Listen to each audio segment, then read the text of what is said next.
Magandang umaga Pilipinas, magandang umaga Puerto Princesa at sa buong lalawigan po ng Palawan.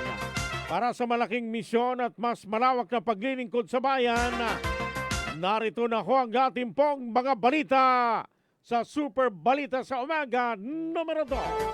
Super Radio Puerto Princesa DYSB. Ito ang balita. Bantay Panahon. Patuloy pong mararamdaman sa malaking bahagi ng Luzon ang malamig at malakas na bugso ng amihan. Ang Shareline, Easterly sa trap ng isang LPA naman ang nagpapaulan sa Southern Luzon, Visayas at ilang bahagi ng Mindanao. Malalakas na pag-ulan ang posibleng maranasan sa Camarines Norte, Camarines Sur, Catanduanes, Albay at Sursogon. Malalakas na bugso ng hangin sa Luzon, sa silangang bahagi ng Visayas at Mindanao. Bantay Panahon. Samantala mga kaibigan, ang Visayas ay makakaranas ng maulap na kalangitan na may kalat-kalat na pag-ulan, pagkulog at pagkidlat ng dahil ho sa easterlies. Ang lalawigan ng Palawan kasamang Isla ng Kalayaan ay makakaranas ng maulap na kalangitan na may kalat-kalat na pag-ulan, pagkidlat, pagkulog ng dahil ho sa trap ng LPA. Ang Occidental Mindoro ay makakaranas ng bahagyang maulap hanggang sa maulap na kalangitan na may pulo-pulong mahinang pag-ulan na dahil ho sa amihan. Ang silangang bahagi ng Visayas, Palawan, kasamang Isla ng Kalayaan at Occidental Mindoro ay makakaranas ng katamtaman hanggang malakas na hangin mula sa hilagan-silangan hanggang hilaga na may katamtaman hanggang sa maalon na karagatan. Ang nalalabing bahagi ng Visayas makakaranas ng mahina hanggang sa katamtaman na hangin mula sa hilagan-silangan hanggang hilaga na may banayad hanggang katamtaman na pag-alon sa karagatan. Bantay Panahon. Samantala mga kaibigan, sa iba pang balita, kauna-unahang regular na sesyon ng Sangguniang Panlungsod ng Puerto Princesa para sa taong 2026 isinagawa kahapon. Super Radio Local News. Kami ho natin ang detalye ng balitang yan, si Super Wilmar Abreya. Sa detalye ng balita, pasok! Isinagawa kahapon January 5, 2026 ang kauna-unahang regular na sesyon ng Sangguniang Panlungsod ng Puerto Princesa para sa kasalukuyang taong 2026. Kabilang sa mahalagang bagay na pinag-usapan at agad inaksyonan ng 18th City Council sa kanilang sesyon ay ang kahilingan ni City Administrator Atty. Andren Pedrosa na mabigyan ng kapangyarihan si City Mayor Lucilo Bayron na pumasok at lumagda sa isang Memorandum of Agreement kasama ang Department of Social Welfare and Development o DSWD para sa pagpapatupad ng 2026 Social Pension for Indigent Senior Citizen sa ilalim ng Transfer of Funds Scheme. Opisyal na ring inaprubahan sa Sangguniang Panlungsod ang appointment ni Atty. Glyza K.C. Vicente Moncatar bilang City Information Officer ng Puerto Princesa. Samantala, binigyang daan din ng sesyon ng pagkakaloob ng pagkilala at kaukulang monetary award sa top performing barangay at sangguniang kabataan sa budget preparation for calendar year 2025. Pinangunahan ito ng Barangay Masikap na tumanggap ng 100,000 pesos na sinundan ng Barangay Mauyo na tumanggap ng 75,000 pesos at pangatlong Barangay Santa Monica na nanalo ng 50,000 pesos. Nagpresenta rin sa City Council ang ilang opisyal ng Palawan Electric Cooperative may kinalaman sa Republic Act 11361 o ang Anti-Obstruction of Power Line Act at ang paghingi ng suporta para sa renewal ng prangkisa ng Paleco. Ako, si Wilmar Abreya, Jimmy sa Radyo Palawan, dapat totoo. Alas 5:49 na ho ng umaga. Mga kapuso, kayo ho'y patuloy na po nakikinig sa Super Balita sa umaga, numero 2. Kayo'y nakikinig sa Super Balita sa Umaga. Sangguniang panlungsod, sinangayunan mga kapuso ang pagtatalaga kay Attorney Glyza Vicente Moncatar, ilang City Information Officer ng City Information Department ng Puerto Princesa. Super Radio Local News. Alamin ho natin ang detalye ng balitang yan na muling bumabalik si Super Wilmar Abrea sa detalye ng balita. Paso! Buong suporta aga ipinahayag sangguni aga panlungsod ng Puerto Princesa sa pagtatalaga kay Atty. Glyza Vicente Moncatar bilang Department Head ng City Information Department ng lungsod ng Puerto Princesa matapos aga sesyon kahapon Enero 5.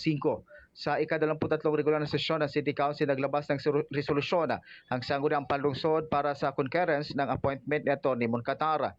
Bago pumasok sa serbisyo publiko, si Moncatar ay may 12 taong karanasan bilang practicing lawyer at law instructor kung saan naghubog ang kanyang kakayahan sa larangan ng batas, komunikasyon at pampublikong paglilingkod. Samantala, pag-upo nito sa mga nais gawin ni Atty. Moncatar ang pagkakaroon ng information officer sa bawat departamento ng city government para sa sentralisadong pagbibigay ng impormasyon. Ako, si Wilmar Abrea, GMA Super Radio Palawan, dapat totoo.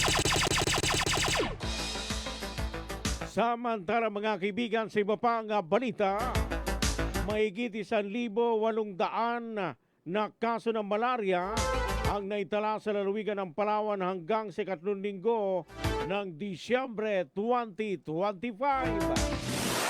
Super Radio Local News. Detalye ng balitang yan, puntaan po natin si Super June Vicer Bantaculo sa detalye ng balita. Paso! Umaabot sa kabuang 1,804 ang naitatalang nagkasakit ng malaria sa lalawigan ng Palawan mula Enero hanggang ikatlong linggo ng Disyembre 2025. Batay sa datos ng Center for Regional Epidemiology and Technology Enhancement o CREATE Mimaropa, nangunguna pa rin ang bayan ng Rizal na may 786 cases. Pangalawa ang Brooks Point na may 355 cases. Pangatlo ang Batarasa na may 296 at pang-apat naman ang Quezon na may 117, habang ang lungsod ng Puerto Princesa ay nagtala ng 108 kaso. Palawan na lamang sa buong Mimaropa at buong bansa ang may kaso ng malaria. Batay sa ulat, 80% ang pagbaba ng kasong ito ngayong taon kumpara sa kaparehong panahon sa nakalipas na taon kung saan nagtala ang Palawan ng 8,967 cases. Ako si John Vicer Bantaculo ng GMA Super Radio Palawan, dapat totoo. Mga kaibigan, muli tumpak niyo po mga orasan ng oras sa Pilipinas. Alas 5:52 na ako ng umaga. Kayo'y nakikinig sa Super Balita sa Umaga. Tuloy-tuloy po tayo sa ating pong mga balita. Palawan Electric Cooperative iniyak na agad magsasagawa ng refund sa mga member consumer owner sakaling maibigay na sa kanila ang pondo mula sa NPC, mga kapuso. Super Radio Local News. Namiho natin ang detalye ng balitang yan, si Super Wilmar Abrea sa detalye ng balita. Paso! Tiniyak ng Palawan Electric Cooperative Paleco na agad magsasagawa ito ng refund. Ayon kay Ms. Maria General Rebusada, tagapagsalita ng Paleco, sa ngayon ay wala pa umano silang update kung paano ibabalik ng NPC ang pera na less than 1 billion pesos sa Delta P na ibabalik naman ito sa Paleco. Handa naman ang Paleco at meron ng computation, subalit dahil sa di pa hawak ng Paleco ang pera kahit hindi pa rin umano nila alam ang kanilang gagawin. Cash naman ang tinitingnan ng Paleco na mode of refund sa mga MCO. Samantala, ang refund ay para sa mga nasa mainland Palawan na nakakabit sa 69 kV transmission line. Ako, si Wilmar Abrea ng GMA Super Radio Palawan, dapat totoo.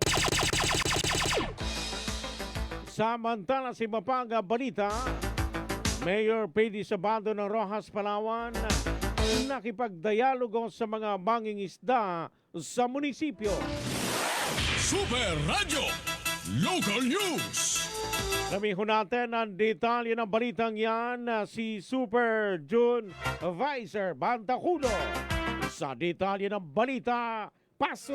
Nakipagpulong si Mayor Pedi Sabando sa mga mangingisda sa bayan ng Rojas, Palawan upang talakay ng mga isyong kinakaharap ng sektor ng pangingisda, kabilang kabuhayan, pangangalaga sa karagatan at mga programang tulong ng lokal na pamalaan. Layunin ng pagpupulong na mapalakas ang ugnayan ng lokal na pamalaan at ng sektor ng pangingisda upang masiguro ang pangmatagalang kabuhayan ng mga mangingisda at ang pangangalaga sa likas na yaman. Binigyan din ni Mayor Pedi Sabando ang bawal ay bawal kaya't nais lamang nitong ipatupad at humihiling din ito ng sanay makipagtulungan lamang ang mga mangingisda para sa maayos na kinabukasan sa nasabing munisipyo. Ako si John Vicer Bantaculo ng GMA Super Radio Palawan, dapat totoo.